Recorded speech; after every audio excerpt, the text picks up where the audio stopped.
friends. Welcome back and Merry Christmas because it is Christmas week. So, here we are talking about the birth of Jesus all week long and in the context of this war on Christmas. So, I'm hope that you're having fun and this should be a fun week of segments for you.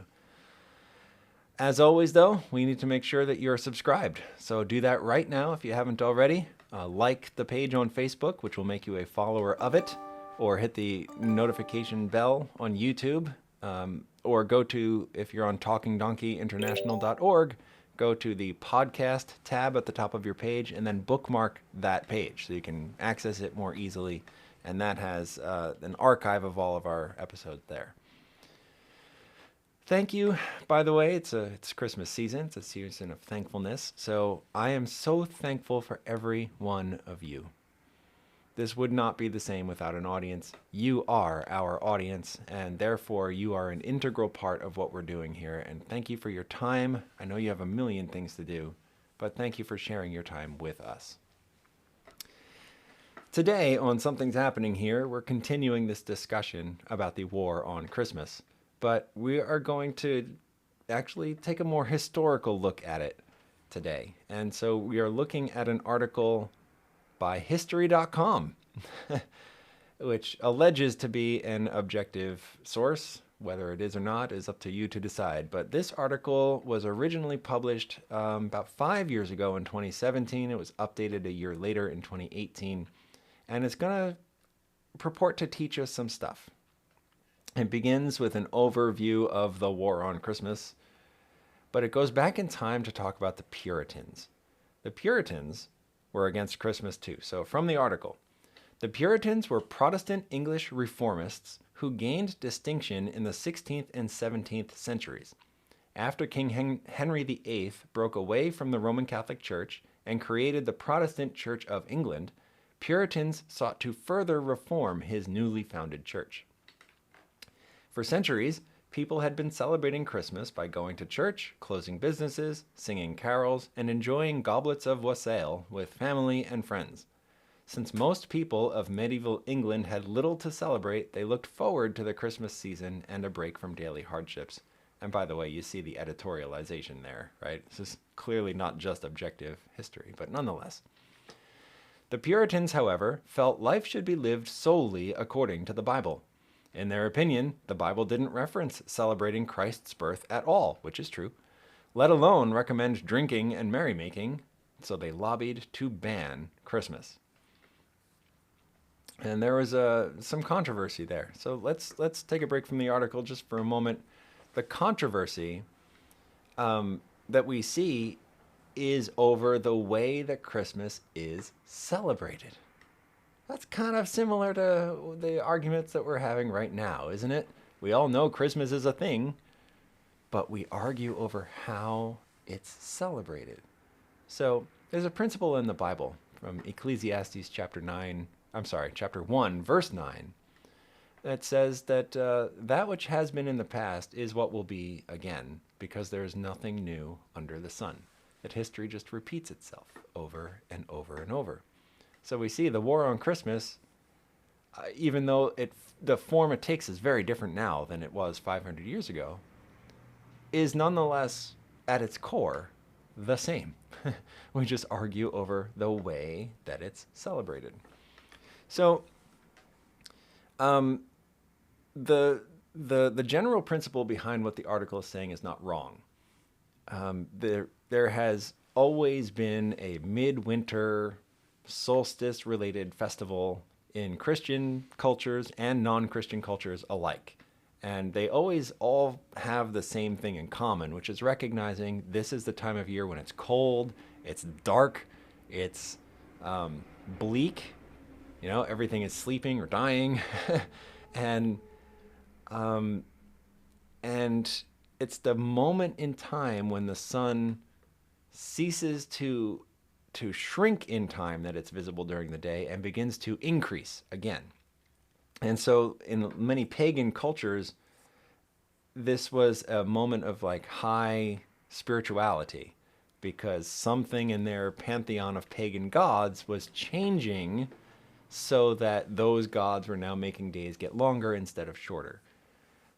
And so this was a time of celebration and merrymaking and all. I mean, you can do your research on a festival called Yule or Saturnalia. These are various ways that this midwinter festival was celebrated, and a lot of that imagery and even pagan imagery has crept into modern day Christmas. So you may have recognized that word Yule, right? Yuletide carols being sung by the choir, right? So it's even in our Christmas, our Christmas songs. Whereas the Yule log itself had nothing to do with Christmas. It was a log that was set on fire, great big piece of wood that was set on fire, because as the sparks would go up into the air from the fire, they represented the future tense animal offspring that would allow the herds to continue for another year, and that was a source of money back then. That herds were your wealth. And so it all came down to like sexual reproduction of animals, and yet we've adopted that imagery right into modern day Christmas. Isn't that interesting? In any case, those were the kinds of issues that the Puritans took to their heart. They didn't want drunkenness and merrymaking. They didn't really want Christmas at all, because their rule of thumb was the Bible, and Christmas as a modern day concept is not in the Bible. It's just not. The birth of Jesus is, but there is no holiday attached to or associated with that. As we looked at yesterday, the news of the birth of Jesus actually caused problems, not joy, but consternation. And so the Puritans want to kind of get back to a more biblical idea here, take away the drinking and the merrymaking and make it, if it has to exist at all, then it's going to be a solemn worship of Jesus. But really, they just wanted nothing to do with it mostly. So back to the article from history. A little bit further down, the section called Puritans Ban Christmas in the New World. It says this: some Puritans, unhappy with the Church of England, emigrated to the New World and settled in Massachusetts. They embarked on a hard life shaped by their staunch Christian beliefs and brought along their conviction that Christmas was a holiday for sinners and should not be observed. Celebrating Christmas was discouraged, but did not become a punishable offense until 1659. So the reason that I'm really bringing this out is because this is prophetic in a way that I didn't fully appreciate until I was doing the homework for this episode today. There were many reasons why the Puritans left Europe and came here. They all were related to religious persecution and inability to worship God the way they wanted to, but that took a lot of different forms. I mean, the Protestant Reformation as a whole was complex. And by this time, it had been going on for almost 150 years. And so it wasn't like a single issue problem. But in the context of the Church of England and England at the time, Christmas was one of those big problems. It was believed to be popery, not potpourri, but popery, like belonging to the Pope, and therefore was not part of a non-papist's religious experience, right? Christmas was one of the reasons that they left, the inability to fully and formally expunge this from the Christian understanding. That's why they came here. It's part of the reasons they came to the New World. And then once they're here in the New World, they outlaw Christmas. So it was an issue back there. They dragged it with them into here, and then they kept it up. They actually made it punishable and illegal within one generation of landing in Massachusetts. So what that means is, though Christmas and its celebration is not the only reason why the Puritans came here and ultimately evolved up into Americans and America, the way that we know it today, it was a major issue.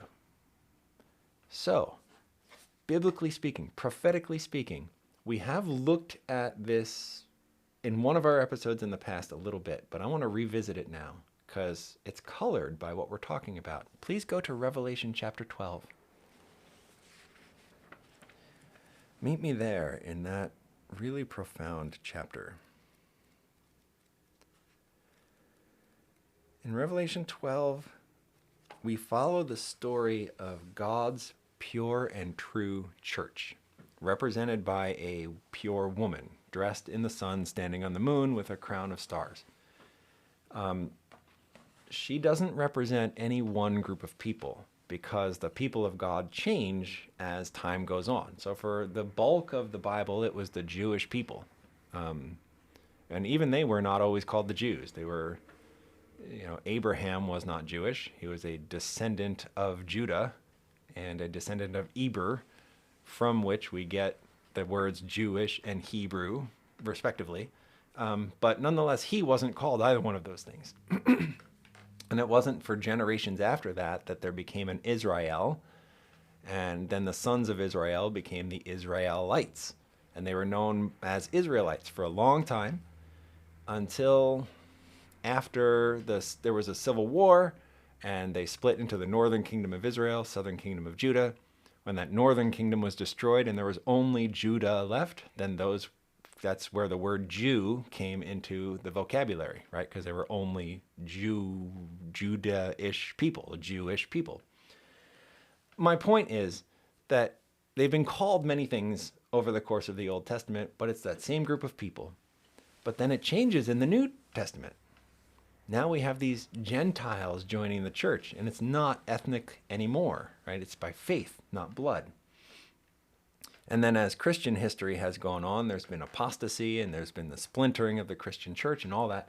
So this chapter, Revelation 12, actually follows all of that, prophetically speaking, because it's looking for whoever has the purest truth of God at any given moment. Well, without going into too great detail, the cross itself where Jesus died, we can see that in verses 10 and 11, right? Because now salvation and strength in the kingdom of our God and the power of his Christ have come. That happened at the cross. That's where salvation was issued to everybody. Verse 13 follows the cross, and it says, when the dragon, that's the devil, saw that he'd been cast to the earth because of what Jesus did on the cross, he persecuted the woman, the church, who gave birth to the male child. So since he can't get to Christ anymore, now he's going after Christ's people. And then in verse 14, we see that the people of God flee into the wilderness to hide for a really long time. And I have suggested in a previous episode that this phrase, times and half a time, refers to a literal period of 1,260 days. And maybe one of these days we'll have a whole episode just on how we arrive at that conclusion. Right now I'm asking you to take my word for it. But she's hiding for a really long time. Verse 15 says that while she is hiding, the devil gets upset at her and spews water at her to flush her out of hiding. Water is defined in Revelation 17:15 as people, languages, multitudes, right? So it's just all sorts of different flavors of humanity the devil just throws at God's people to flush them out of hiding and destroy them. So verse 16 is where we get to the meat here. But the earth helped the woman, and the earth opened its mouth and swallowed up the flood which the dragon had spewed out of his mouth. Genesis chapter 1 tells us, it defines earth as what remains when the water is taken away. So when God he forms the water into seas, then the dry parts where the water is no longer is called earth. So if water is a bunch of peoples and nations and languages, and earth is the absence of water, therefore the earth, prophetically speaking, is somewhere with a relative lack of peoples, languages, nations, multitudes. Where did God's people go when England became too crowded for them? Where did they go with a relative lack of nations and peoples and languages? They came here. They came to the New World, and ultimately the United States is what grew up out of that. What we're seeing today is, even though Revelation 12 does not say this specifically, historically speaking, the earth helped the woman in that way, at least in large part because of Christmas and because of the war on Christmas, because the Puritans didn't like the way it was celebrated and wanted to go where they could do it their way instead. So we're seeing again that this war on Christmas concept is not new. It is as old as Christ himself, and even in an American context, goes back before the founding of America.